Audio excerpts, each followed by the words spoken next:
सभी को प्रणाम। आज हम इस बात पर चर्चा करने आए हैं कि मृत्यु से भय क्यों। परम पूज्य गुरुदेव की लिखी पुस्तक मरणोत्तर जीवन सत्य एवं तथ्य में गुरुदेव लिखते हैं कि मनुष्य मृत्यु से भय क्यों करता है। वह इसलिए करता है कि वह यह अज्ञानता में जकड़ा हुआ है, वह स्वयं को देह समझता है।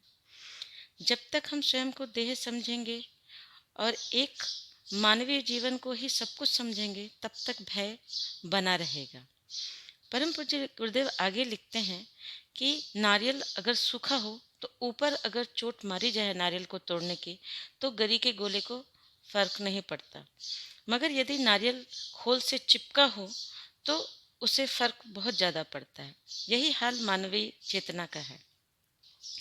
जब तक मनुष्य की चेतना शरीर पर चिपकी रहती है, उसे शरीर ही सब कुछ लगता है, तब तक उसका भय बना रहता है। वह भूल जाता है कि गर्भ से पहले भी उसका अस्तित्व था, जन्म से पहले भी उसका अस्तित्व था। यह शरीर रूपी वाहन उसे कुछ दिनों के लिए मिला हुआ है, जिसे उसे अपने कर्म फलानुसार उतने दिन उस शरीर में रहना है।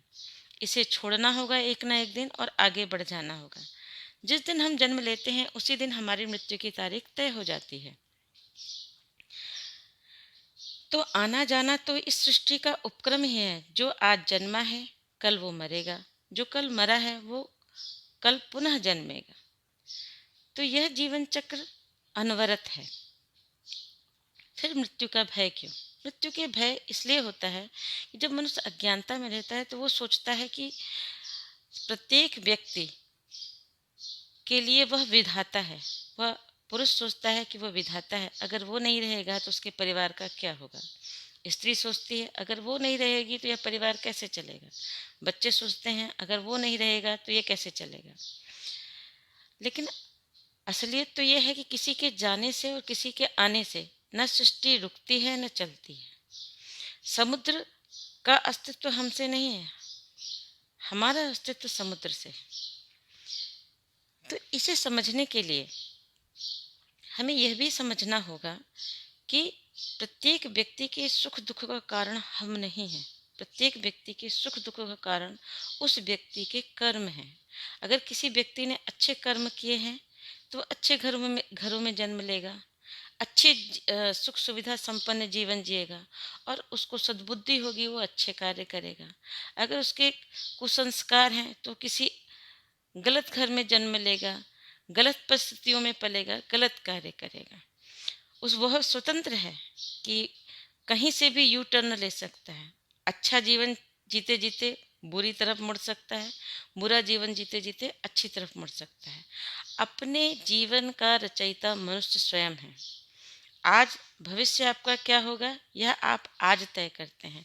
भविष्य की नींव आज आप लिखते हैं। अगले जन्म में आपका जीवन कैसा होगा वह भी आप इसी जन्म में तय करेंगे।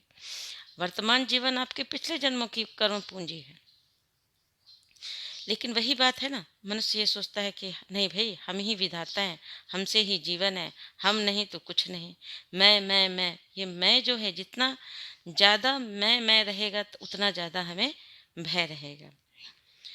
और हमारी जो अज्ञानता है, आत्मा की अमरता, शरीर की नश्वरता, न समझ पाने की जो अयोग्यता है, वही हमारे मृत्यु के भय का कारण होती है। इस संबंध में एक प्रचलित कहानी है जो हम आपको सुनाना चाहते हैं। एक समय की बात है, एक भिखारन थी। भिखारन ने 3 बच्चियों को जन्म दिया और उसकी तबीयत बिगड़ गई और वो मरणासन्न हो गई। तीनों बच्चियां माँ के पास रो रही थीं। उसी समय, चूंकि उसके समय खत्म हो चुका था, यमराज ने यमदूत को भेजा और कहा, जाओ उसके प्राण लेकर आ जाओ। जब यमदूत वहां पहुंचा तो उसे बड़ी दया आई। बोली, अरे माँ तो बच्चों की विधाता होती है, अगर माँ नहीं रही तो इसका पालन पोषण कैसे होगा।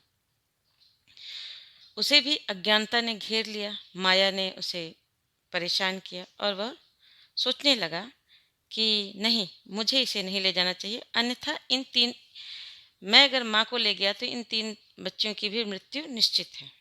वह लौट आया, धर्मराज के पास पहुंचा। धर्मराज ने कहा, अच्छा तो तुम अब विधाता के नियमों में हस्तक्षेप करते हो, ठीक है, तो तुम काम नहीं करोगे तो हम दूसरे को भेज देंगे, लेकिन तुम्हें इस बात का दंड अवश्य मिलेगा क्योंकि तुमने अवज्ञा की है। तुम माया के प्रभाव में आ गए हो। जाओ, धरती पर तुम चले जाओ।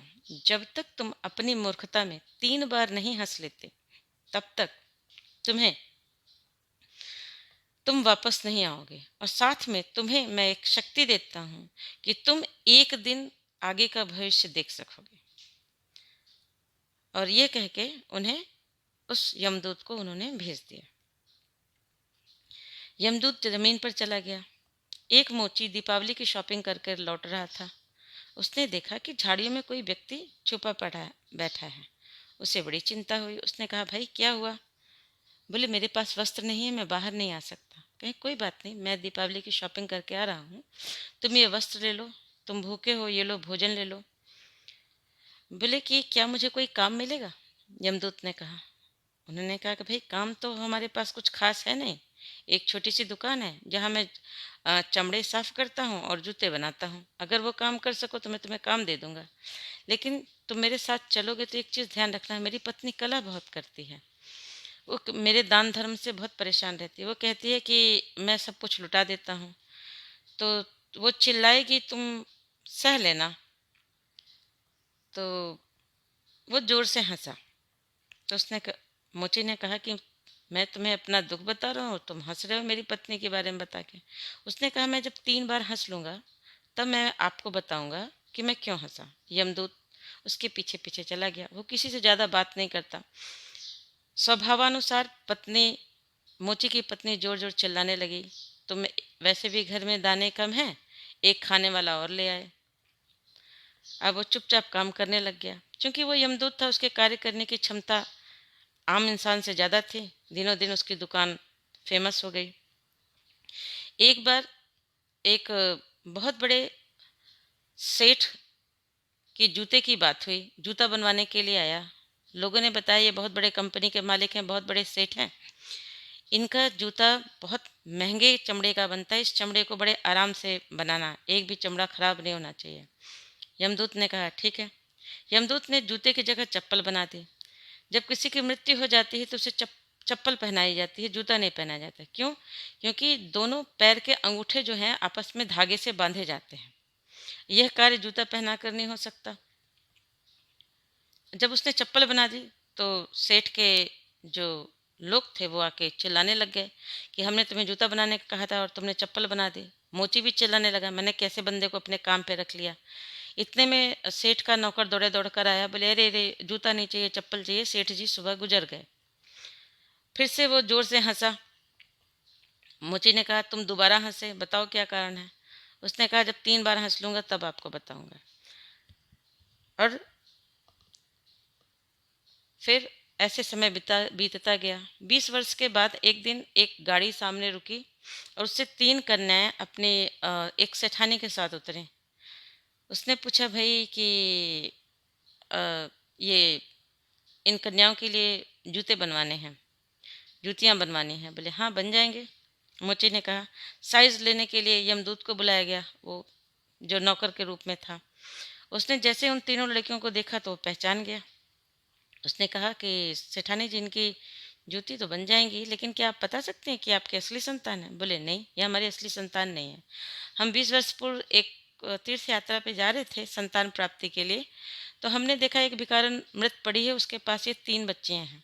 तो हमें दया आ गई, हमने तीनों बच्चियों को गोद ले लिया और इनका पालन पोषण कर दिया। आज इन तीनों की शादी है और बहुत अच्छे घरों में विवाह हो रहा है।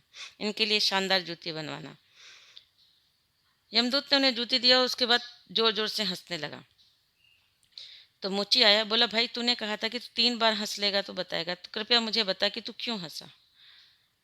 तो यमदूत ने कहा कि मैं यमदूत हूँ, और उसने वह घटना बताई कि कैसे मैंने भिखारिन के प्राण ले जाने से मना कर दिया। तो मैं पहली बार इसलिए हंसा कि जब तू मुझे बता रहा था कि घर में खाने मैं तुझे लेके जा रहा हूँ तो तू भी एक बोझ ही है, तो तुझे ये नहीं पता था कि तू अपने साथ एक यमदूत को लेके जा रहा है, इससे तुझे कितनी कमाई होगी। तुझे भविष्य नहीं पता था, इसलिए तू अज्ञानता में परेशान हो रहा था। और इसीलिए मैं हँसा। दोबारा जब मैंने उस सेठ के लिए जूते की जगह चप्पल बनाया, तब तुम लोग मुझ पर चिल्ला रहे थे। तब भी मैं इसलिए हँसा क्योंकि मुझे पता था कि वो मर चुका है और तुम लोगों को पता नहीं था। तुम भी भविष्य नहीं देख सकते थे, तुम उसके कर्मफल को नहीं देख सकते थे और तुम लोग चिल्ला रहे थे। इसलिए मैं हँसा। और आज तीसरी बार मैं इसलिए हँसा कि देखो, मैंने विधाता के सिस्टम को नहीं समझा, माया में मैं उलझ गया।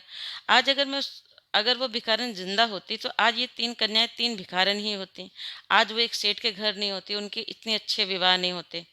3 कन्याओं ने अपना जन्म लेकर आए थे और अपने कर्म फल के अनुसार इनके पिछले जन्म के जो कर्म थे उससे ये सेठ के घर पहुंच गई, इवन दो भिखारन के घर में ये जन्मी थी। तो इसलिए मैं अपने ऊपर हंसा। और यमदूत ने कहा कि माया में जकड़ा मनुष्य मेरी तरह ही अज्ञानता करता है, मृत्यु से डरता है, मृत्यु के संबंध में क्वेश्चन करता है। लेकिन सत्य ये बात है कि कल किसी ने नहीं जाना, कौन किसकी किस्मत से खा रहा है यह कोई नहीं जानता। अतः अब मेरा कार्य पूर्ण हुआ, मैं अपनी मूर्खता पे हंस लिया और मैं अब जा रहा हूँ। वह धर्मराज के पास पहुंचा और उसने क्षमा मांगी और उसने कहा कि सत्य बात है, जन्म मृत्यु का जो यह खेल है ये सबके कर्मों का है और सबकी अपनी अपनी किस्मत है। प्रत्येक व्यक्ति की अपनी स्वतंत्र सत्ता है, स्वतंत्र किस्मत है, स्वतंत्र यात्रा है। हमने इसमें व्यवधान डालने का एक भूल किया था, उसके लिए हमें क्षमा कर दीजिए। आज के बाद से मैं विधाता के किसी भी कार्य में कोई प्रश्न नहीं करूँगा। इसी तरह भाइयों बहनों, जब जिसका समय आएगा जाने का वो जाएगा, जब जिसका समय आएगा वह जन्मेगा। इसलिए किसी भी बात का भय न करें। एक पंडित जी थे, वह एक मित्र के घर गए जहाँ पर उनके मित्र की मृत्यु हो गई थी और उनका पुत्र विलाप कर रहा था। तो मित्र के पुत्र को उन्होंने समझाया कि जो जन्मा है वो मरेगा, जो मरा है वो पुनः जन्मेगा, अतः शोक मत करो। वो बच्चा था, वो बात समझ गया। जब पंडित जी के घर पुत्र हुआ तो वो लोग उत्साह कर रहे थे, तो वो बच्चा आया और उसने कहा, पंडित जी, जिस तरह मुझे किसी की मृत्यु पर शोक नहीं करना चाहिए, उसी तरह आपको किसी की जन्म पर उत्साह नहीं मनाना चाहिए। उन्होंने कहा, ऐसा क्यों? उसने कहा कि जो मरा है वो जन्मेगा, जो जन्मा है वो मरेगा। तो अचानक पंडित जी को बोध हुआ कि सही बात है, प्रत्येक आत्मा की तो एक यात्रा चल रही है, यहाँ तो सब कुछ नश्वर है। पंडित ने अपने मित्र के पुत्र के चरण छुए, बोले कि जो ज्ञान मैं भूल चुका था उसे मुझे पुनः याद दिलाने के लिए बहुत बहुत धन्यवाद। तब भाइयों बहनों, यह जीवन यात्रा है। जितना जीवन है उसे प्रतिपल अच्छे से जिएं, अपने कर्म फलों को सुधारते रहें, अपने जीवन को व्यवस्थित जिएं।